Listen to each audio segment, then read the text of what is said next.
우리에게 주시는 하나님 말씀 요한복음 14장 1절로 11절입니다. 요한복음 14장 1절서부터 11절.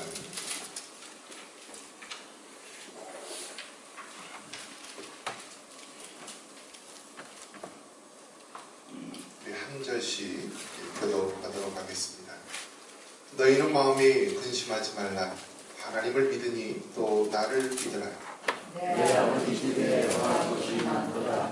그렇지 않으면 너희에게 이르리라. 내가 너희를 위하여 거처를 예비하러 가노니 가서 너희를 위하여 거처를 예비하면 내가 다시 와서 너희를 내게로 영접하여 나 있는 곳에 너희도 있게 하리라. 내가 어디로 가는지 그 길을 너희가 아니하라. 도마가 이르되 주여 주께서 어디로 가시는지 우리가 알지 못하거늘 그 길을 어찌 알겠사옵나이까. 예수께서 이르시되 내가 길이요 진리요 생이니 나로 말미암지 않고는 아버지께로 올 자가 없느니라. 너희가 나를 알았더라면 내 아버지도 알았으리로다. 이제부터는 너희가 그를 알았고 또 보았느니라. 빌리에게 주여 아버지를 우리에게 보여주옵소서. 우리는 척하겠나이다. 예수께서 이르시되 빌리바 내가 이렇게 오래 너희와 함께 있으되 내가 나를 알지 못하느냐. 나를 본 자는 아버지를 보았거늘 어찌하여 아버지를 보이라 하느냐.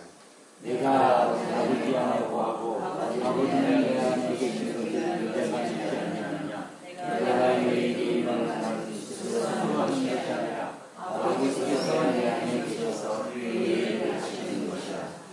내가 아버지 안에 거하고 아버지께서 내 안에 계심을 믿으라. 그렇지 못하겠거든 행하는 그 일로 말미암아 나를 믿으라. 아마 이 세상에 근심이 없는 사람이 있을까요? 근심. 돈이 아주 많으면은 여러분 근심이 없을까요? 아니면 높은 권력이 있으면은 근심이 없을까요? 정답은 근심이 없는 사람은 이 세상 사람이 아니다라는 것입니다. 언제 근심이 없죠? 네, 죽을 때까지 우리는 끊임없이 근심 속에 삽니다. 하다못해 근심이 없으면요, 사람은 근심을 만들어서 해요. 무엇을 먹을까? 무엇을 입을까? 계속해서 생각을 해서라도 근심을 만드는 것이 우리 인간들의 모습이기도 합니다. 오늘 이 본문의 말씀에 보면은 이제 예수님께서 이제 십자가에 달려 죽으실 때가 가까워 옵니다. 그런데 이 예수님을 따랐던 이 제자들의 모습을 보면은요, 하나같이 미련하고 어리석고 부족한 모습이 너무나 많습니다. 그 이덕진 목사님이 그 부교육자들을 향해서 이런 얘기를 했다고 합니다. 믿음이 없으면 의리라도 있어라. 한번 따라해 보겠습니다. 믿음이 없으면 의리라도 있어라.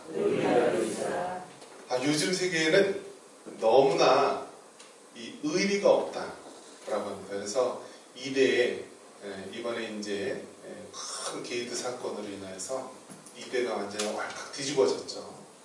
근데 이대의 한 그 교수 학장이 자꾸 자기 책임을 부인하고 이 밑에 사람, 다른 사람들을 핑계대니까 이 판사가 하는 말이 건달들, 깡패들도 자기가 책임을 지고 모든 것을 감사 안으려고 하는데 하물며 교수가 아직까지 그 다른 사람 핑계를 대고 밑에 사람 핑계를 대냐면서 그 명문대 대학 교수가 일반 시정잡배, 건달들의 그 모습보다도 부족하다 하면서 질타하는 모습을 들었습니다.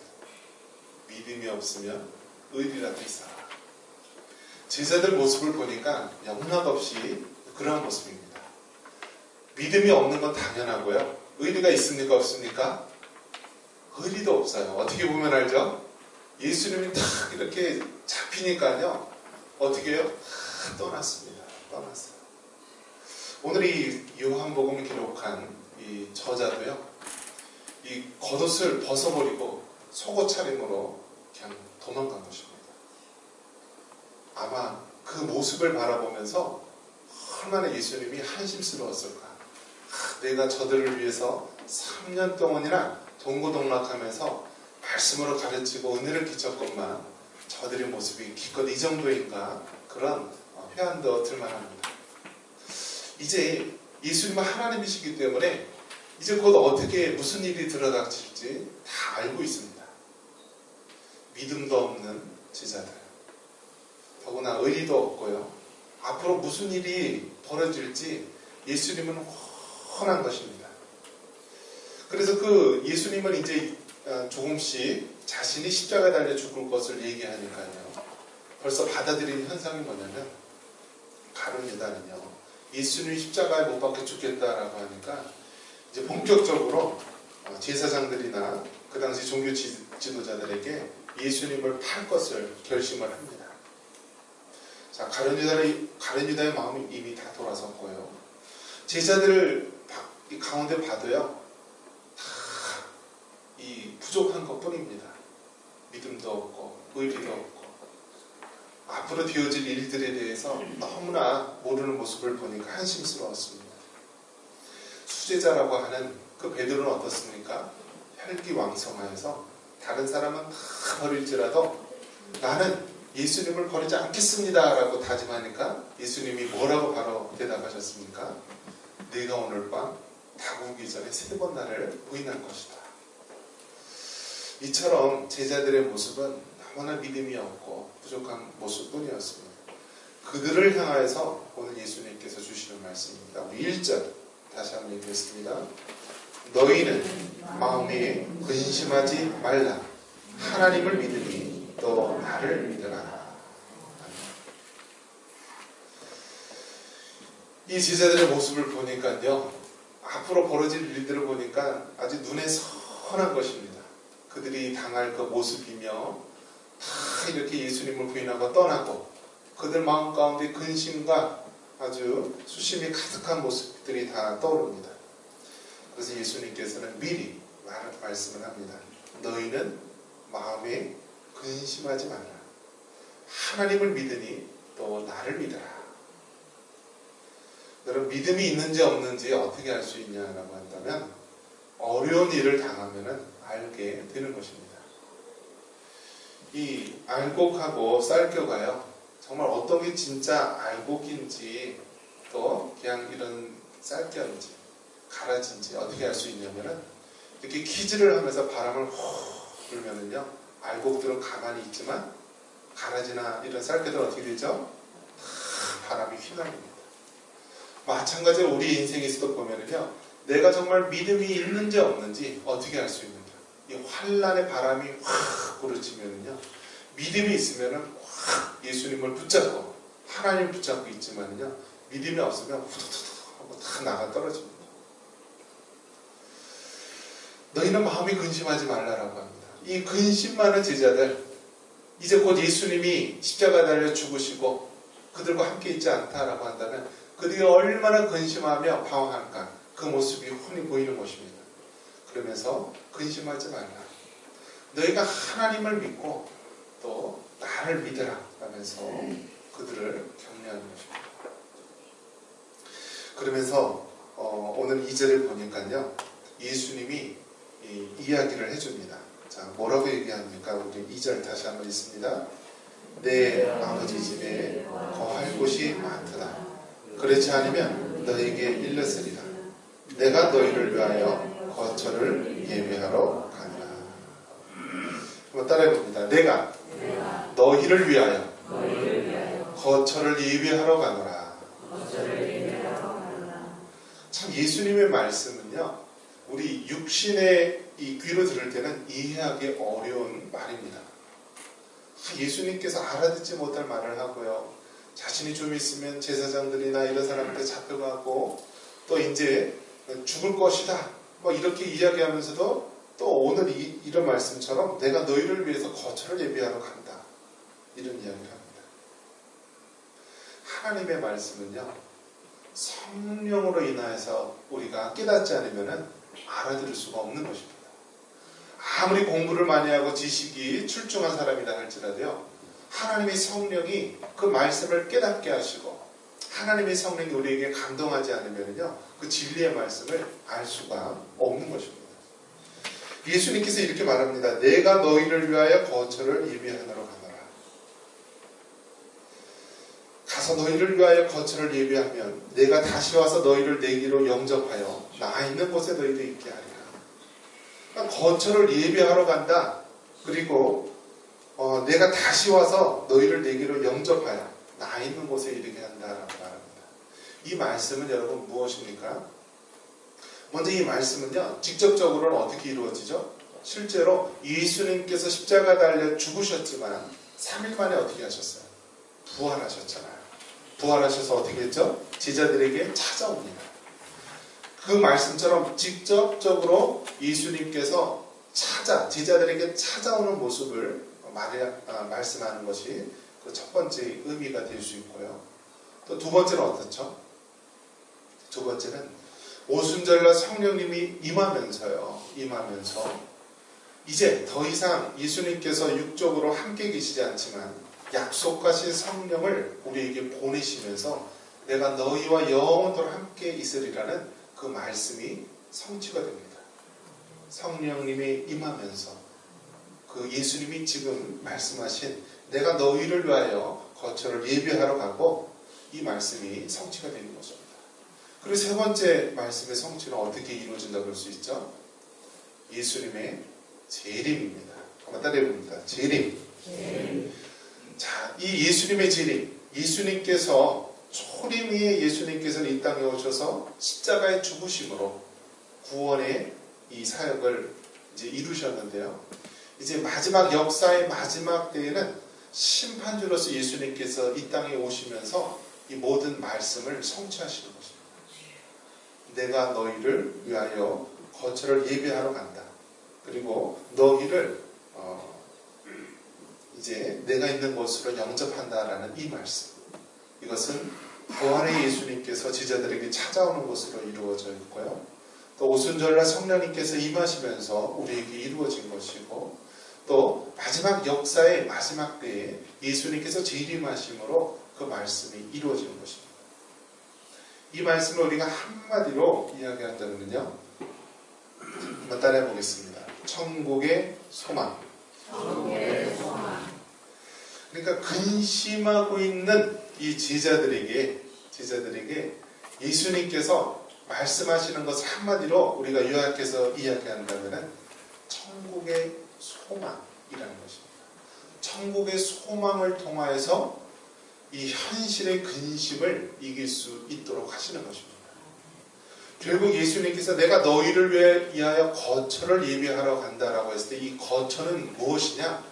바로 우리 하나님이 거하시는 것, 우리 예수님이 거하시는 것, 천국을 말하는 것입니다. 천국.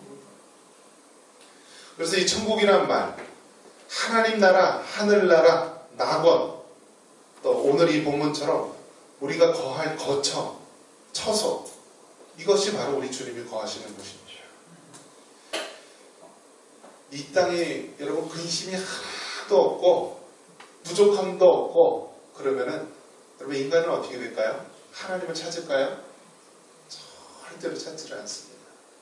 예수님을 믿는 우리도요, 이 땅에서 부족함이 없으면요 하나님을 찾지 않고요, 기도하지 않고 하나님을 의지하지 않습니다. 이것이 바로 인간의 본성입니다. 그래서 예수님께서는요 근심을 줘요. 근심을 주는데 거기에 맞는 근심을 줍니다. 그럼 아브라함을 보면서 아브라함에게 어떤 근심을 주죠? 내 아들 이삭을 번제로 드리라. 얼마나 큰 근심입니까? 우리에게도 그런 근심이 있을까요?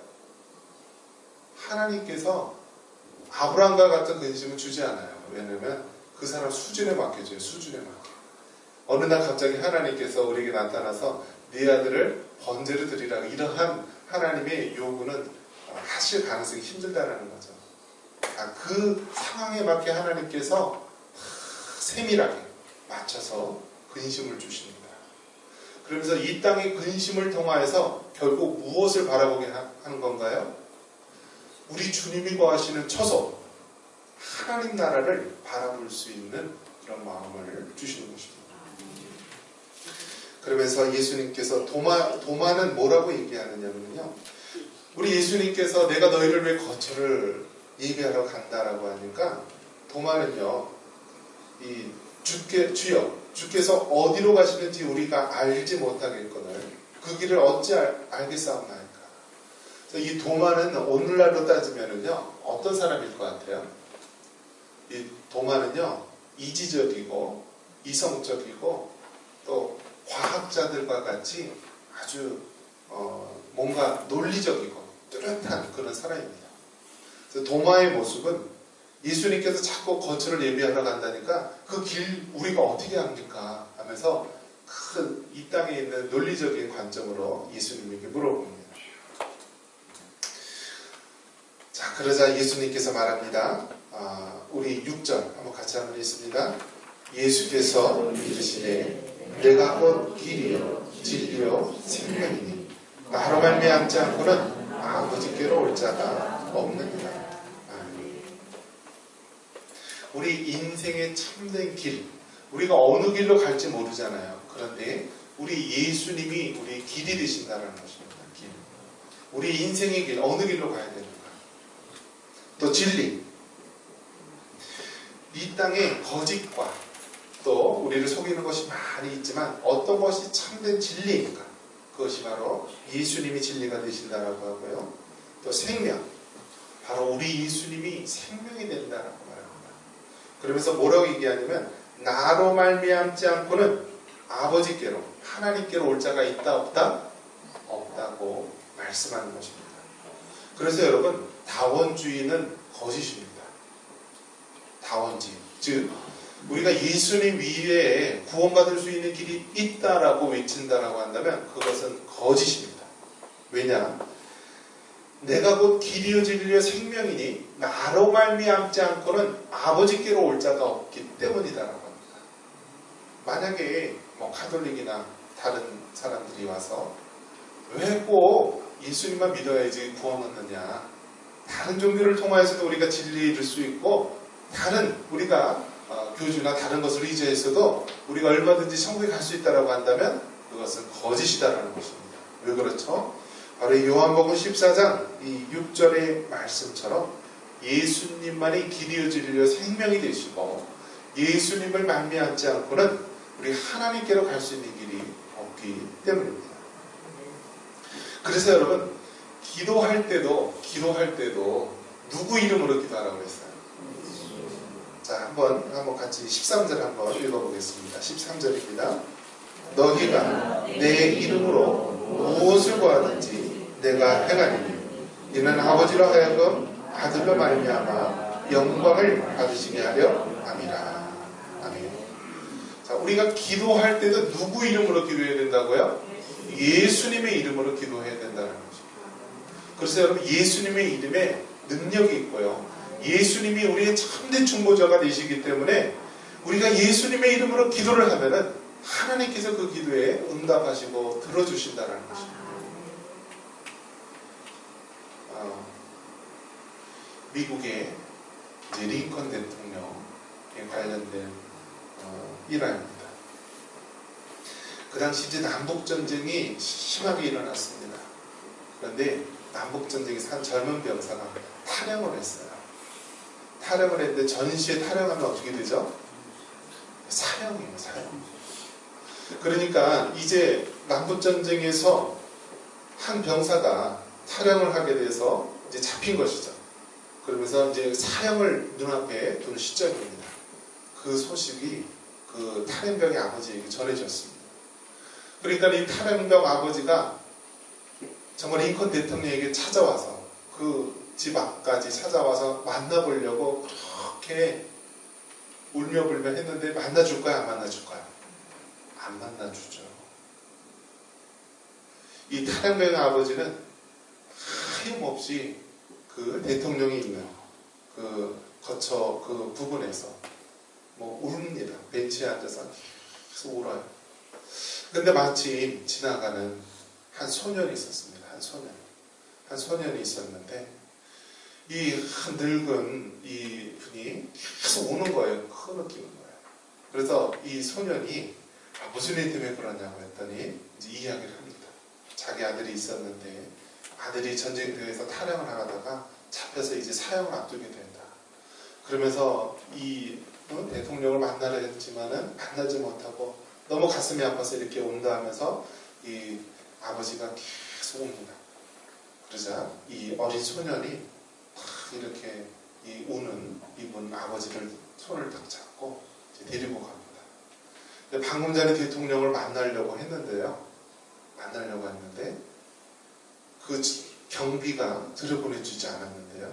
이 소년이 딱 데려가면서 이 사람은 내 손님입니다. 그랬더니 그 경비 초소를 그냥 무사히 통과하게 됩니다. 그러면서 그 안으로 들어가면서 탁 하게 되는데 그 앞에 링컨 대통령이 있는 것입니다. 그러면서 하는 얘기가 아버지 이 얘기를 들어보세요. 이분이 참 가슴 아픈 이야기를 갖고 있습니다 하면서 얘기를 해주었습니다. 이 어린 손이 누구죠? 링컨 대통령의 아들이었다라고 합니다. 그러니까 감히 이 탈영병 아버지가 그 대통령을 한번 만나서 그 하소연하고 이야기를 하고 싶어도 할 수가 없었는데요. 그 아들을 통하여서 그 정문과 경비초소 모든 것이 무사 통과되고 그 대통령 앞에까지 나아갈 수 있었다라는 것입니다. 여러분, 우리가 하나님께 가까이 나아갈 수 없는 자입니다. 그런데 하나님의 아들 예수님을 통하여 우리가 하나님 앞에 나아갈 수 있고요. 기도할 수 있고 아무리 이 세상에 근심이 많다 할지라도 우리 하나님께서 그 기도에 응답해 주시는 것입니다. 너희는 마음에 근심하지 말라. 하나님을 믿으니 또 나를 믿으라. 여러분, 근심이 많은 이 세상이지만 끝까지 우리가 예수님 붙잡고 우리 하나님 이름 의지하여서 우리 믿음으로 승리할 수 있는 여러분 되시기를 간절히 축원합니다.